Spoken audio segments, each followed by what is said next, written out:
अस्सलाम वालेकुम जी, साराना का सलाम कबूल कीजिएगा। आज मैं बात करूंगा, देखिए जो मौजूदा हुकूमत है, ये कठपुतली हुकूमत वैसे तो जिस दिन से आई है उसी दिन से इसके ख़िलाफ़ शदीद अवामी रद्द-ए-अमल जो है वो सामने आ रहा है। लेकिन फवाद चौधरी साहब कहते हैं 10 सितंबर से पहले इस हुकूमत का ये आगे पीछे हो जाएगी। लेकिन मैं आपको आज ये बताना चाह रहा हूँ आज अपने वीलॉग में कि अगर हुकूमत गई तो वो पॉलिटिकली नहीं जाएगी, ना पीटीआई जो है वो अपने जलसे जुलूसों से इस हुकूमत को ख़त्म कर सकती है। लेकिन एक ख़तरा जो आहिस्ता आहिस्ता बढ़ रहा है और ये इतना खौफनाक ख़तरा है कि अगर ये जिस तरह तेज़ी से आगे बढ़ रहा है, इस तरह बढ़ता रहा तो ये हुकूमत ना सिर्फ ये कि अपने वक्त से पहले ख़त्म हो जाएगी, बल्कि पाकिस्तान में एक शदीद पहली दफ़ा इन अवामी नफ़रत की वजह से किसी हुकूमत को भागना पड़ेगा। और वो नफ़रत क्या है और ये नफ़रत क्यों बढ़ रही है, आज मैं इस पे बात करूँगा। देखिए, जब से ये हुकूमत आई, ये पाकिस्तान की तारीख़ की सबसे गैर मकबूल हुकूमत, सबसे ज़्यादा नफ़रत हासिल करने वाली हुकूमत है। और इसके जितने भी इक़दामात हैं उसमें कभी कोई एक कदम अभी तक ऐसा नहीं जिसे अवामी पजीराई मिली हो। सियासी बहस अपनी जगह पे कि इमरान खान के ख़िलाफ़ क्या हुआ या गिल के ख़िलाफ़ क्या हुआ या सहाफ़ियों को कैसे पकड़ के मारा जा रहा है, ये सारी चीज़ें अपनी जगह पे हैं। लेकिन महंगाई का जो जिन है, अब वो इतना बड़ा जिन हो गया कि इसे काबू पाना अब बज़ाहिर मुमकिन नज़र नहीं आ रहा। और मैं अब महंगाई के ऊपर बात नहीं करूँगा, मैं इस तरह बात करूँगा बिजली के बिलों के ऊपर।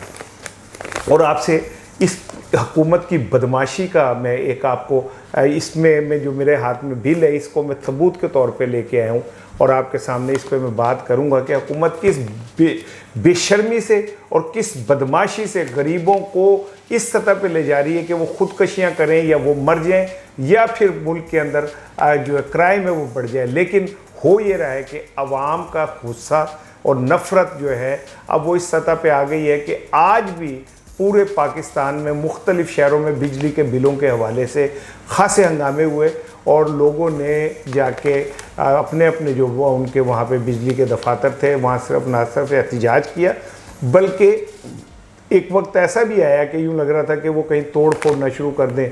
लेकिन अगर ये बिलों का कुछ नहीं हुआ तो मैं आपको पहले एडवांस बता रहा हूँ कि शायद ये पाकिस्तान की सबसे गैर मकबूल हुकूमत और सबसे ज़्यादा गालियाँ खाने वाली हुकूमत को शायद मुल्क छोड़ के वैसे ही भागना पड़ जाए अगर अवामी रद्द-ए-अमल इसी तरह बढ़ता रहा।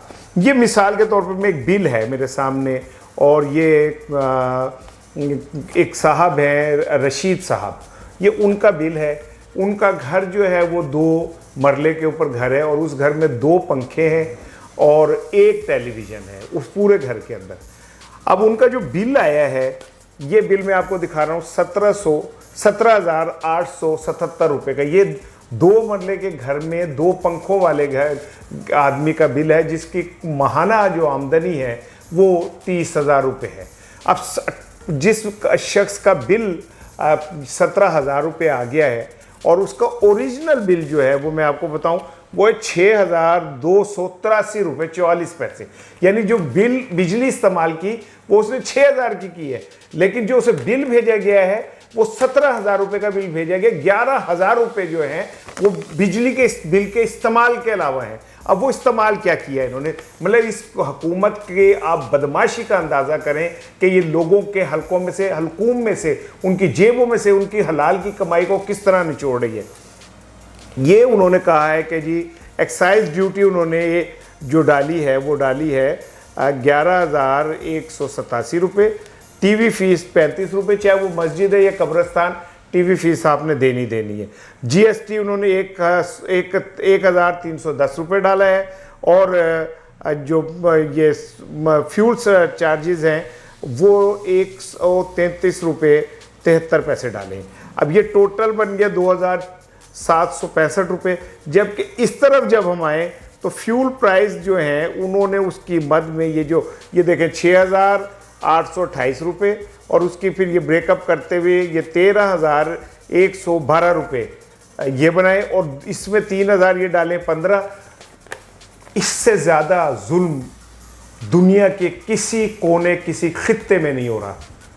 और आप अंदाज़ा करें कि दुनिया के वो ममालिक जहाँ कहा जाता है कि भूख गुर्बत नंग है, वहाँ पे भी लोग शायद सुकून की ज़िंदगी गुजार रहे हैं, वहाँ पे भी लोग शायद इस तरह अपने जीने की सज़ा नहीं भुगत रहे जिस तरह पाकिस्तानी अवाम भुगत रही है इन बिजली के बिलों से। और ऐसा लगता है कि ये हुकूमत का शायद अवाम से ताल्लुक़ ही कोई नहीं है। मरियम नवाज़ कहती थी जब 1 रुपया भी बढ़ता है पेट्रोल का तो मुझे रात को नींद नहीं आती। मैं हैरान हूँ कि उनके सेंट्रली एयर कंडीशन घर के अंदर, जहाँ जो पूरा का पूरा वाशरूम समेत एयर कंडीशन है, और जहाँ पे ड्राइंग रूम, डाइनिंग रूम, कमरे, कॉरिडोर सब सेंट्रली एयर कंडीशन है, वो किस मुंह से पाक गरीबों की बात करते हैं।